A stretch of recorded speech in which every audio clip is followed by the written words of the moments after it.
Hello everyone, कैसे हैं आप सब और क्या हाल समाचार हैं आपके। देखिए, यस बैंक को लेकर एक बहुत बिग न्यूज आ रही है जिसको हमने सोशल मीडिया पर शेयर भी किया था। अगर आपने नहीं देखी है न्यूज तो अब हम उसके बारे में डिटेल में बताएंगे। यस बैंक में अगर आप ऐसे देखें तो मोटा मोटा 32.70 का हाई लगा था और उसके बाद गिरावट चालू थी और 20.75 का लो कल तक लगा। फिर आज आपने वापस से बाउंस बैक देखा है और आज मोटा मोटा 10% की तेजी है। तो आज जो 10% की तेजी है उसके पीछे कौन है, किस न्यूज पे 10% की तेजी हुई है, यह समझना बहुत ज्यादा जरूरी है। तो यहां पर जो भी हम बोलने वाले हैं ऑफिशियल नहीं है, मीडिया रिपोर्ट है। यानी कल के डेट में हो सकता है कि जो बात हम यस बैंक के बारे में कह रहे हैं, अगर ऑफिशियल अनाउंसमेंट आए तो या तो उसको एक्सेप्ट कर सकते हैं या डिनाई कर सकते हैं। तो ये सबसे पहले तो न्यूज पे हमें हैरान परेशान नहीं होना है, बल्कि न्यूज को न्यूज की तरह लेना है। क्योंकि जब हम मार्केट में इन्वेस्ट करते हैं तो अच्छा बुरा या कोई र्यूमर भी आता है तो उनको पता होना जरूरी है। तो बात यह है कि यस बैंक नए प्रमोटर की तलाश में है। जी हां, नए प्रमोटर की तलाश में, यानी वो अपनी हिस्सेदारी को बेचकर निकलना चाहता है। तो यहां पर लाइव मिंट की रिपोर्ट में कहा गया है कि ये जो बैंक है 8 से 9 अरब डॉलर के वैल्यूएशन पर अपना 51% का हिस्सा बेचना चाहता है। आज के डेट में अगर हम वैल्यूएशन की बात करें तो बैंक की वैल्यूएशन करीब 7.2 अरब डॉलर है। तो यानी बढ़ा के बेचना चाह रहा है। यहां पर यह भी रिपोर्ट में कहा जा रहा है कि सिटी ग्रुप इंडिया को कहा गया है कि भैया आप अच्छा खरीदार को ढूंढें और अगर करेक्ट भाव में डील होती है तो हम बेचेंगे। यहां पर यह भी रिपोर्ट में कहा जा रहा है कि जो मौजूदा शेयर होल्डर हैं उनसे भी पूछा गया है, ठीक है। और बैंक ने पश्चिमी एशिया, यूरोप और जापान के बैंक और फाइनेंशियल इंस्टीट्यूशन से भी बिक्री को लेकर बात की है। तो कौन खरीदार बनता है ये देखने वाली बात होगी।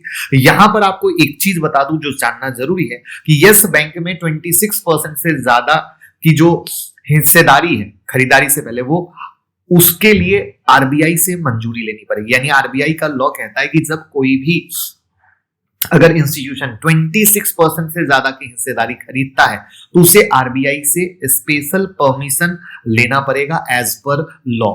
तो वो अपने आप में एक बहुत ही लंबा प्रोसेस होने वाला है।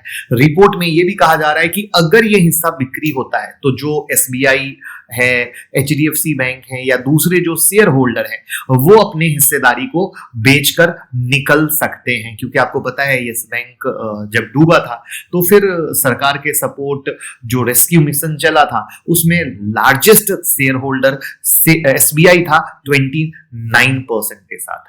वहां पर एलआईसी भी है, एचडीएफसी बैंक भी है और आईसीआईसी बैंक भी है।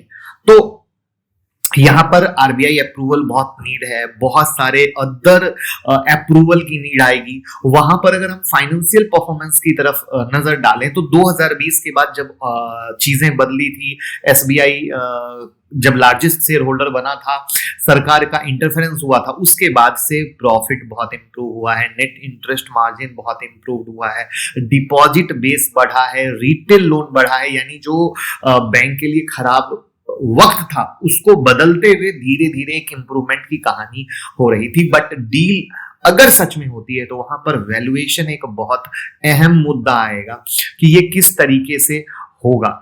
अब देखना है क्या होता है, कैसे होता है और नए प्रमोटर कौन आते हैं। अगर कोई अच्छे दिग्गज प्रमोटर आए तो डेफिनेटली ग्रोथ बहुत फास्ट देखने को मिल सकती है। कोई एग्रेसिव प्रमोटर आए तो बहुत बेहतरीन चीज दिख सकती है।